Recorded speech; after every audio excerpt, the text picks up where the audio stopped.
When the Caltharian defense force faces annihilation against overwhelming Zephyrian invaders, their ancient warrior traditions crumble under advanced plasma weaponry. Just as Commander Thale prepares for his final stand, a mysterious escape pod crashes into their battlefield, releasing Sarah Martinez, a wisecracking human mechanic with jury-rigged armor and an attitude problem. What follows is an explosive reversal of fortune as this unlikely savior demonstrates why humans are the galaxy's most unpredictable wildcard, turning certain defeat into spectacular victory through sheer audacity, improvised tactics, and enough sarcasm to power a small ship. Commander Thale's four eyes swept across the smoking ruins of what had been the proudest military installation on Kelthar just 3 rotations ago. Now it looked like someone had fed their defense grid through a meat grinder, then decided the meat grinder wasn't doing a thorough enough job. The numbers were as beautiful as a funeral dirge. 93% casualties, shield generators running on fumes and prayers, mostly fumes, ammunition reserves that wouldn't fill a decent lunchbox. And yet here stood the remaining 7% of his forces, still clutching their ceremonial blade staffs like they meant something against plasma cannons. "Sir," Lieutenant Brix approached with that particular walk that said, "I have terrible news and I'm really hoping you shoot the messenger. The outer perimeter has fallen, completely. The Zephyrians are advancing on all fronts." Thale's mandibles clicked in what passed for dark humor among his people. "Define advancing, Lieutenant. Are they walking, running, perhaps taking a leisurely stroll while picking their teeth with our bones? More like methodically steamrolling everything in sight, sir." Of course they were. The Zephyrians didn't do anything that wasn't methodical. They probably had a 17-step process for taking bathroom breaks. Their entire military doctrine could be summed up as, apply overwhelming force in precisely calculated increments until the enemy ceases to exist.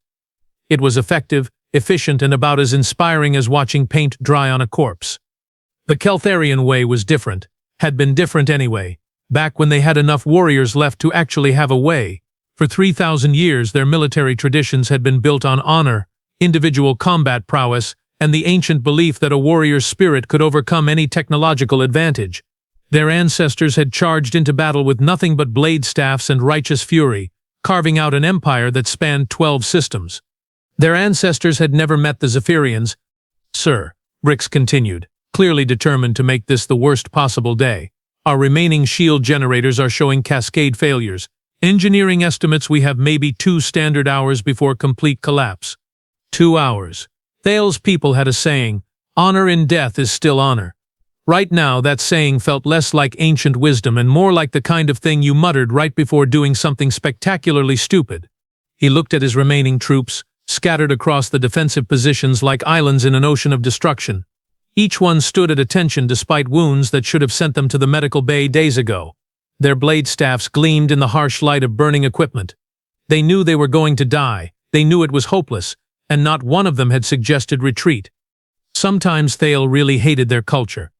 "The Zephyrians are requesting our surrender, sir," Brix added, holding up a communications device that crackled with static.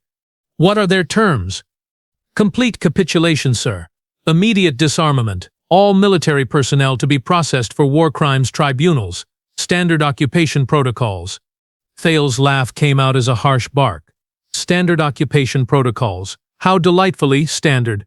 He gestured toward the approaching enemy lines, where row upon row of Zephyrian soldiers advanced with mechanical precision. "Look at them, Brix. Perfect formations, perfect timing, perfect execution of a perfectly planned assault." The Zephyrian forces were impressive, he had to admit. Their dark armor gleamed with integrated technology. Their weapons never seemed to run out of ammunition.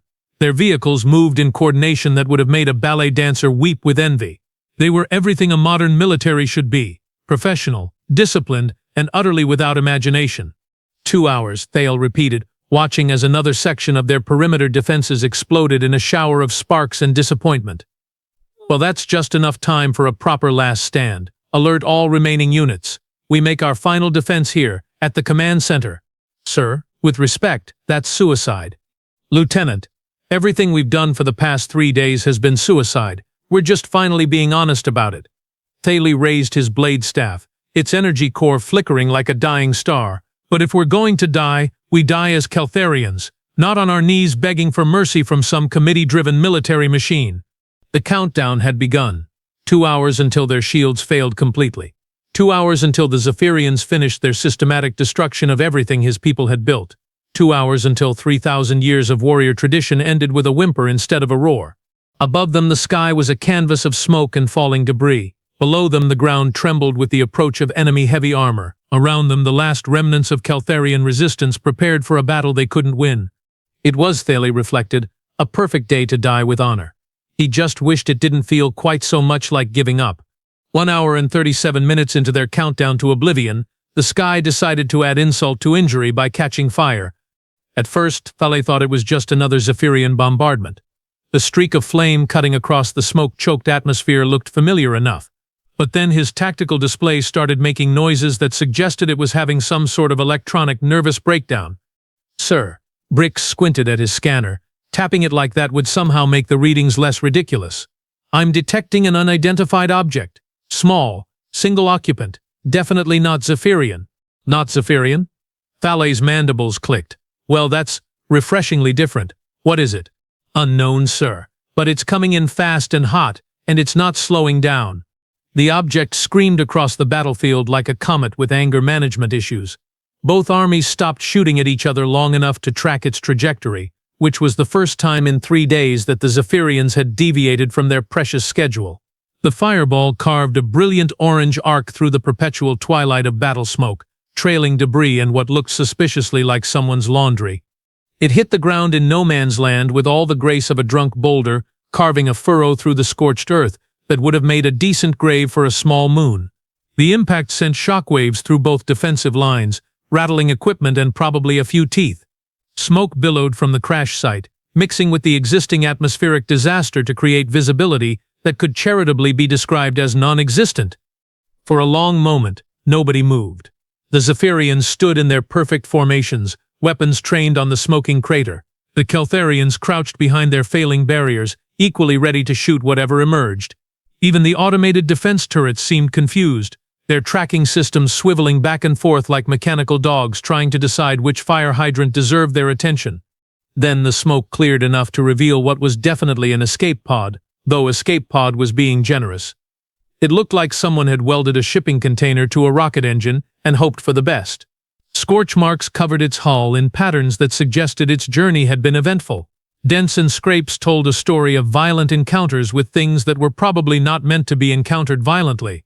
The hatch opened with a hiss and a clang that echoed across the silent battlefield. What emerged was not what anyone had expected. A bipedal creature stumbled out, shaking its head and spitting what were probably curse words in a language neither army recognized. It was smaller than a Caltharian, taller than a Zephyrian, with pale skin and hair the color of burnt copper. Its clothing was a patchwork of different materials that looked like they'd been assembled by someone who'd given up on matching colors sometime around the second cup of coffee. The creature looked around the battlefield, taking in the destroyed fortifications, the smoking craters, the two armies frozen in mutual bewilderment. Then it spoke, and its voice carried across the eerily quiet combat zone with perfect clarity. Oh, fantastic. Just absolutely fantastic. I go from getting my cargo ship blown up by pirates to landing in the middle of some kind of alien war zone, because today clearly wasn't going badly enough already. Thale blinked all 4 eyes in sequence. The creature's tone was dismissive, annoyed even, as if stumbling into an active war zone was merely the latest in a series of minor inconveniences. The creature brushed dust off its strange clothing and continued talking, apparently to the universe in general. Let me guess. Ancient grudges? Religious differences? Someone drew their borders with the wrong color crayon? It gestured at the two armies with theatrical disgust. Yeah, that's about right. Well, this should be fun. Both armies remained frozen, weapons still trained on this bizarre newcomer who seemed completely unimpressed by the fact that it was standing between two forces that had been trying to annihilate each other for days. Commander Thale made a command decision that would either go down in military history or get him court-martialed posthumously. He stepped out of cover and approached the strange creature, keeping his blade staff lowered but ready.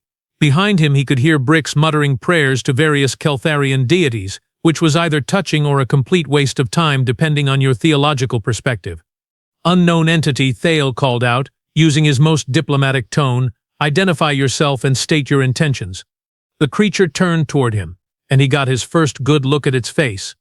2 eyes, positioned in what seemed like an inefficient forward-facing arrangement, a small protrusion that was probably a nose, a mouth that was currently twisted into an expression he couldn't interpret but somehow knew wasn't impressed. Oh, wonderful. The welcoming committee. The creature's voice carried that same dismissive tone. Let me guess. You're the guy in charge of this whole mess? She gestured at the battlefield with one of her upper limbs, because if so, I've got some notes. Thale's mandibles twitched. Notes? Yeah, notes.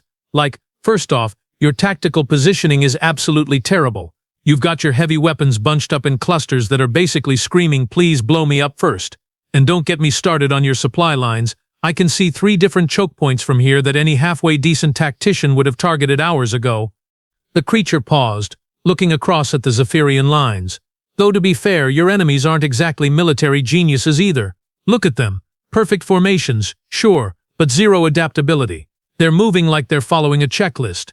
Step 1, advance in straight line. Step 2, shoot at obvious targets. Step 3, wonder why the locals are still fighting back. Thale found himself momentarily speechless. This unknown being had been on his planet for exactly 3 minutes and was critiquing both armies like a disappointed instructor reviewing training exercises. I am Commander Thale of the Keltharian Defense Force, he managed. You are.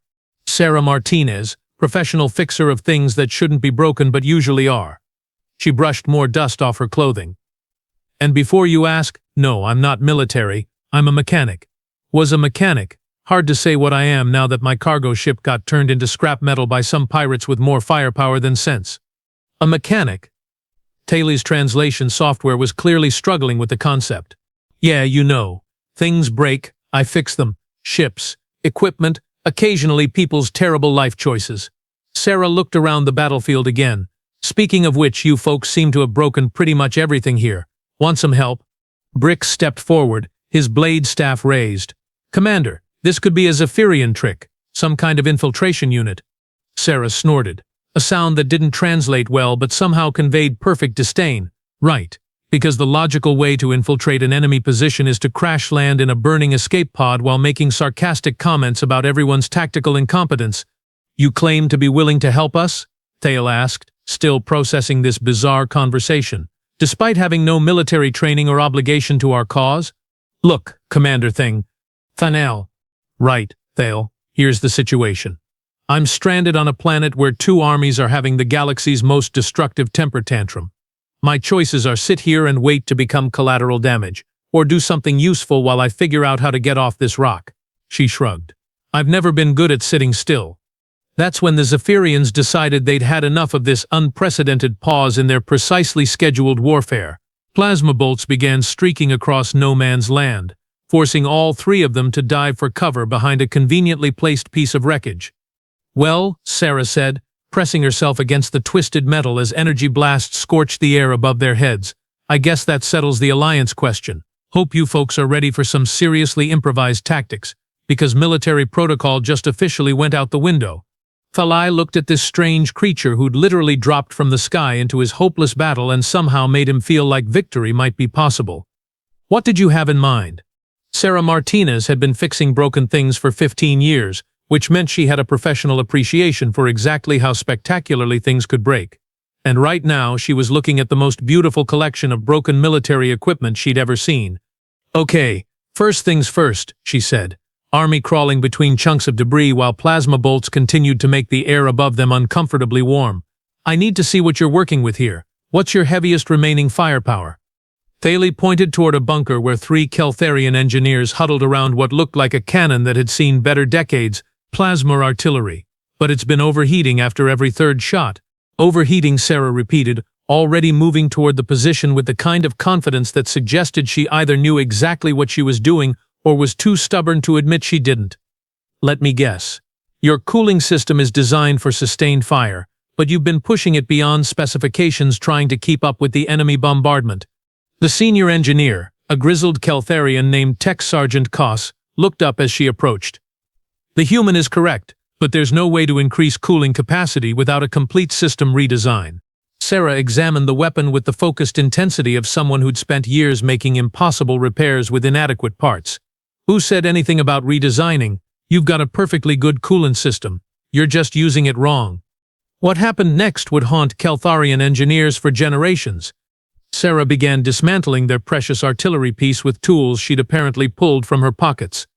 She rerouted coolant lines, jury-rigged pressure valves using components from a destroyed communications array, and somehow convinced the weapon's targeting system to work with parts from a food preparation unit. "This is blasphemy," Koss whispered, watching her work. "Those components aren't designed to interface with military-grade systems. Components don't know what they're designed for," Sarah replied, elbow deep in the weapon's guts. "They just know what works and what doesn't. And right now what works is keeping this thing cool enough to fire continuously for the next hour." She was right. The modified artillery piece began laying down suppressive fire that actually suppressed things, forcing the advancing Zephyrians to take cover for the first time in 3 days. But Sarah was just getting started. "Right. What else have you got that's not working properly?" she asked, surveying the battlefield like a mechanic pricing out repair jobs. The next hour was a masterclass in applied chaos theory. Sarah turned shield generator scraps into improvised explosive devices. She repurposed communications equipment into electromagnetic pulse emitters that scrambled Zephyrian targeting systems. She somehow convinced a water purification unit to generate toxic smokescreens by feeding it cleaning supplies and optimism. The Zephyrians, who had spent 3 days executing their flawless battle plan, suddenly found themselves facing weapons that shouldn't exist, firing ammunition that defied logic. Their tactical computers, trained on thousands of conventional warfare scenarios, began generating error messages that roughly translated to "What the hell is happening over there?" Their command post, Sarah observed, studying the enemy lines through a scope she'd cobbled together from 3 different broken devices. "See how it's positioned. Perfect sight lines. Excellent defensive coverage, textbook placement." "Yes," Thale agreed.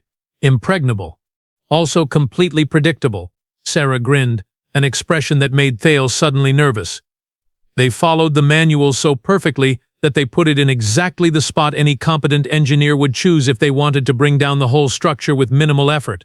She pointed to a series of mining charges that had been abandoned when their original position was overrun. "Those are mining explosives, right? Designed to bring down rock formations." "Yes, but they're too far from the command post to be effective."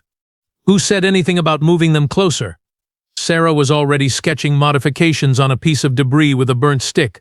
"We don't take the explosives to the target. We take the target to the explosives." What followed was 15 minutes of Sarah doing things to mining charges that their manufacturers would have sued her for if they'd witnessed it.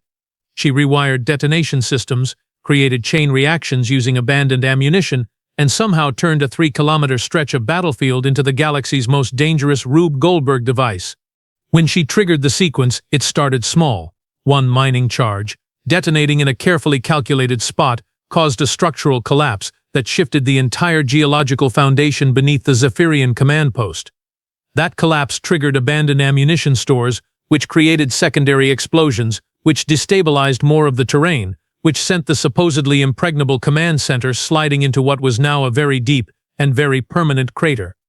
The Zephyrian forces, who had been methodically advancing according to plan, suddenly found themselves without orders, without coordination, and without any idea how their invincible command post had just been swallowed by the planet itself. "How?" Thale asked, staring at the smoking hole where the enemy headquarters used to be. "Did you know that would work?" Sarah shrugged. "I didn't. But in my experience, when you don't know what you're doing, the best approach is to do it confidently and let physics sort out the details." For the first time in 3 days, Commander Thale smiled. These humans, he was beginning to suspect, might be the most dangerous species in the galaxy.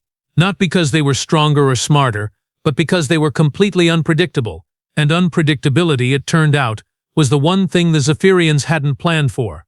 Word of the humans' impossible victory spread through the Keltharian ranks, faster than plasma fire through paper armor. Within an hour, soldiers who had been preparing for honorable death were suddenly asking if maybe, just maybe, they might actually survive this mess. And Sarah Martinez, blissfully unaware that she was becoming a legend, was busy turning their desperate last stand into the galaxy's most educational demonstration of why you should never underestimate a cranky mechanic with access to military hardware. "Right," she announced, surveying the battlefield from their newly secured position. "Time for Phase 2 of Operation Make It Up as we go." "Phase 2? Thale asked, still processing the fact that there had been a Phase 1, counteroffensive. The Zephyrians are confused and disorganized. Perfect time to hit them while they're trying to figure out what just happened to their command structure. Sarah pointed toward a heavily fortified position where enemy forces had regrouped around what looked like a mobile weapons platform the size of a small building. That thing there? That's their heavy artillery. And judging by the way they're clustering around it like scared children, I'm betting it's also their backup command center. Lieutenant Bricks studied the target through his scope. The approach is completely exposed. Any assault would be suicide. Good thing we're not assaulting it, Sarah replied with the kind of smile that made explosions nervous. We're going to steal it. The next 20 minutes were a masterclass in why human military doctrine, if it could be called doctrine, was simultaneously brilliant and completely insane. Sarah led a strike team of volunteers on what she cheerfully described as the galaxy's most educational field trip, weaving through enemy lines with a route that defied every principle of tactical movement. Left here, she whispered into her improvised comm system as they belly-crawled through a drainage ditch that hadn't been on anyone's tactical map. And remember, if anyone starts shooting, don't shoot back. Just look confused and keep moving. Confusion is our best camouflage. This plan makes no sense, muttered Corporal Vec, one of the volunteers who was beginning to question his life choices. That's exactly why it'll work, Sarah replied. The Zephyrians have protocols for everything. Frontal assaults, flanking maneuvers, siege tactics, orbital bombardments, but they don't have a protocol for small group of idiots doing something that shouldn't be possible. She was right, of course. The Zephyrian sentries they encountered were so baffled by the sight of enemy soldiers casually strolling through their supposedly secure perimeter that most of them forgot to raise an alarm. The few who did try to respond found their communications mysteriously jammed by devices Sarah had built from spare parts and stubborn determination. "How are you doing that?" Thale asked, watching her work some kind of electronic magic on a Zephyrian sensor array. "Trade secret," Sarah replied, rewiring the sensor to report that everything was perfectly normal while they crawled past it. But the basic principle is that most security systems are designed to keep out people who understand how they work. If you approach them with complete ignorance and enough confidence, they get confused. The heavy weapons platform was a marvel of Zephyrian engineering, 60 meters of armored death dealer, bristling with enough firepower to level a small city. Its crew of 30 technicians moved with mechanical precision, following procedures that had been refined over centuries of warfare. They never saw Sarah coming. "Excuse me," she said, tapping the shift supervisor on the shoulder, "but I think there's a problem with your main power coupling." The supervisor turned, saw an alien creature covered in dirt and holding tools that shouldn't exist, and experienced the kind of mental crash that happens when reality stops making sense. While he was rebooting his thought processes, Sarah was already inside the platform's control systems, doing things to their targeting computer that would have voided every warranty in the known galaxy.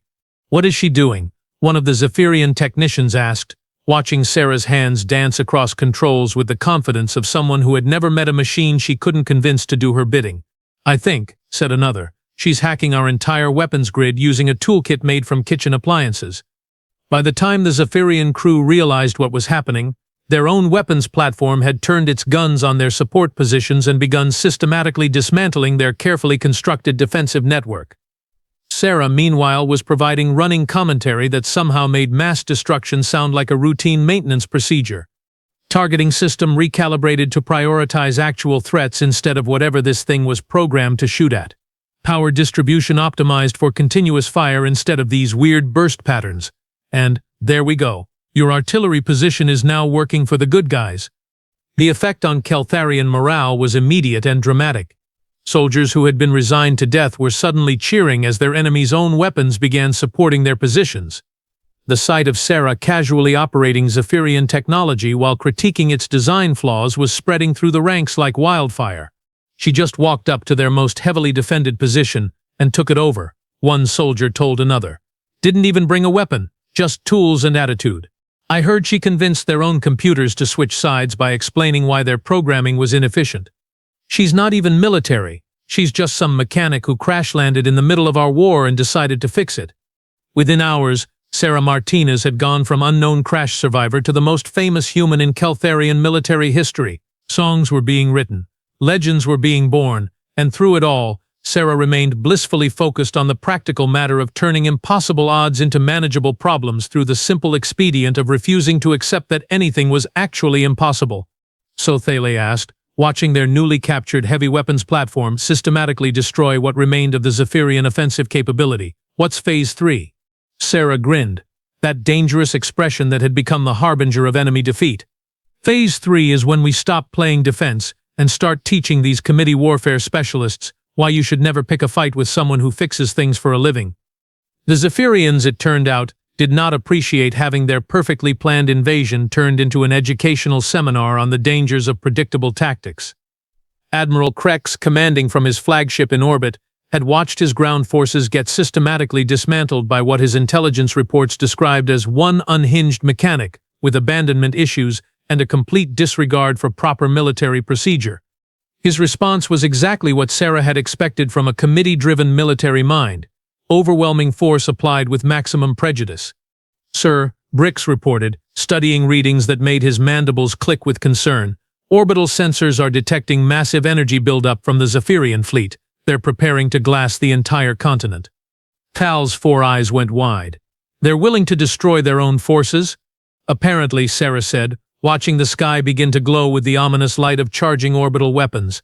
"Admiral Rigid thinking up there has decided that if he can't win according to plan, he'll just delete the problem." Classic middle management response to unexpected variables. The countdown was simple and terrifying.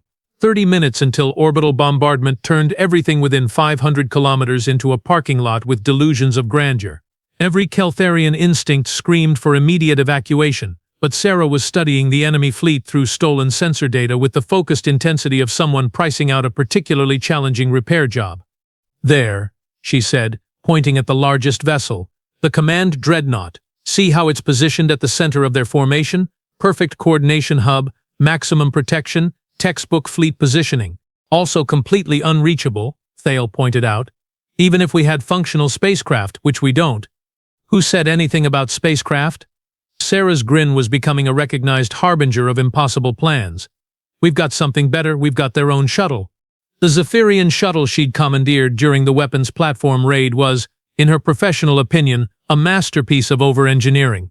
Every system had backup systems, every backup system had protocols, and every protocol had been designed by someone who'd never met a problem they couldn't solve with more bureaucracy. "This is suicide," Thale said as they prepared for launch, though he was buckling into the co-pilot seat anyway. "This is Tuesday," Sarah replied, her hands already dancing across controls she'd rewired to actually make sense. "Besides, what's the worst that could happen? We die horribly in the cold vacuum of space instead of getting vaporized by orbital bombardment. At least this way we'll get a nice view before the end." The flight up to the fleet was a masterclass in aggressive piloting techniques not covered in any manual. Sarah flew the shuttle like she was threading a needle while riding a roller coaster, weaving between defensive positions with moves that defied both physics and common sense. Zephyrian fighters tried to intercept them, but found themselves chasing a target that seemed to be making up flight patterns on the spot. "How are you doing that?" Thale asked, gripping his seat as they corkscrewed between 2 dreadnoughts. "Trade secret," Sarah replied, sliding them into the command ship's docking bay with all the subtlety of a guided missile. "But the basic principle is that most pilots fly like they're following traffic laws. If you fly like traffic laws are merely suggestions and gravity is more of a guideline, you become unpredictable." Admiral Krex was everything Sarah had expected from a Zephyrian military commander. Tall, imposing, with enough medals to open a small jewelry store. He stood in his command center surrounded by tactical displays that showed his fleet overwhelming superiority, his ground forces' strategic positions, and his orbital weapons charging sequences. What he hadn't expected was for his enemy to knock politely on his blast door and then walk in carrying a toolkit. "Admiral Krex, I presume?" Sarah said, examining the command center with professional interest. "Nice setup. Very intimidating. Probably cost more than most planets' entire defense budgets." Krex's mandibles clicked in confusion. "You are the human responsible for this disruption of proper military order." "Guilty as charged," Sarah replied, approaching his central command console with the confidence of someone who'd never met a machine she couldn't convince to behave. "Though I prefer to think of it as improving your tactical efficiency through applied chaos theory. You will surrender immediately, or I will activate the orbital bombardment sequence." Sarah looked at the activation controls, then at Krex, then back at the controls. "You know what? Go ahead, push the button." Krex, trained in thousands of combat scenarios, had never encountered an opponent who actively encouraged him to use his ultimate weapon. While he hesitated, trying to process this tactical impossibility, Sarah was already elbow-deep in his command systems. The problem with automated fleet coordination, she explained conversationally while rewiring the Admiral's own computers, is that if someone gets access to the central hub, they can convince every ship in your fleet that every other ship is the enemy. The chain reaction was beautiful in its simplicity. Krex's own coordination systems, now convinced that the fleet was under attack by hostile vessels that looked exactly like Zephyrian ships, began targeting everything within sensor range. The Admiral watched in horror as his perfectly organized armada started systematically destroying itself with military precision. The Zephyrian retreat was, in keeping with their military tradition, perfectly organized. Even while fleeing in complete confusion from their own weapons, they maintained proper formation protocols. It was, Thale reflected, probably the most orderly route in galactic military history. Admiral Krex's surviving ships limped away from Kelthar with the kind of disciplined urgency that suggested they were following Emergency Procedure 7 Alpha, strategic withdrawal, when reality stops making sense. Behind them, they left the scattered wreckage of what had been the most technologically advanced invasion fleet in their history, now reduced to expensive space debris by their own coordination systems. Well, Sarah said, watching the enemy fleet disappear into hyperspace from the command ship's observation deck, that was educational. Though I have to say, for a species that prides itself on military precision, they sure don't handle unexpected variables very well. Thale stood beside her, still processing what he'd witnessed. 3 days ago, he'd been preparing for an honorable death with the last remnants of his forces. Now he was watching the most feared military power in this sector of the galaxy flee in terror from a mechanic who'd arrived in a burning escape pod with an attitude problem. He asked, the question that had been building for hours. How did you know any of that would work? Sarah shrugged, the gesture that had become her trademark response to impossible victories. I didn't. That's kind of the point. You can't plan for every contingency, so sometimes the best strategy is to become the contingency no one planned for. The trip back to Kelthar was filled with reports that sounded like fantasy stories. The Zephyrian ground forces, suddenly without orbital support or clear orders, had surrendered en masse rather than face more of Sarah's incomprehensible tactics. The planetary defense grid, such as it was, had been restored using techniques that would probably void every engineering certification in known space. And Sarah Martinez, the hero of Kelthar, the terror of the Zephyrians, the mechanic who saved a world, was sitting in the shuttle's cargo bay, fixing a coffee maker she'd built from spare parts. The planet wants to give you a medal, Thale informed her. That's nice. Do they have good coffee here? You've just single-handedly saved our civilization from conquest. Surely that deserves some recognition. Sarah looked up from her improvised caffeine delivery system.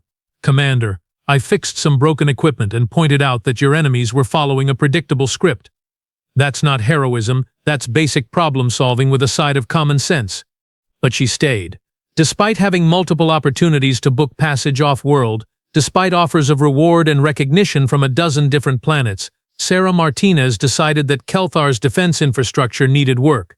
And she was, after all, professional fixer of things that shouldn't be broken but usually were. 6 months later, Commander Thale found himself observing the most unconventional military training exercise in Keltharian history. Sarah stood in front of a group of engineers and junior officers, wearing the same patched clothing she'd arrived in, surrounded by a collection of equipment that looked like it had been assembled by someone with a severe allergy to instruction manuals. Right, she was saying, gesturing at a defensive turret she'd apparently built from 3 different weapon systems and what looked like a food processor. The key to effective improvisation is understanding that components don't care what they were originally designed for. They just care about whether you can convince them to work together. Tech Sergeant Koss raised his hand tentatively. But the safety protocols are guidelines written by people who never had to fix anything while being shot at, Sarah interrupted. Look, safety is important, but so is actually solving the problem in front of you. Sometimes you have to choose between following the manual and getting results. She demonstrated her point by showing them how to turn a communications array into an early warning system using parts from a broken atmospheric processor and sheer bloody-minded determination. The problem with traditional military architecture, she continued, critiquing the rebuilt command center with professional disdain, is that it's designed by people who think symmetry is more important than functionality. Why do you need that ceremonial spire? It's just asking to be hit by orbital bombardment. Thale smiled. watching his engineers frantically take notes on techniques that would horrify their instructors and revolutionize their effectiveness. Sarah Martinez might not be a traditional hero, but she was exactly what his people needed, someone who looked at impossible problems and saw interesting puzzles waiting to be solved. Preferably with coffee and sarcasm.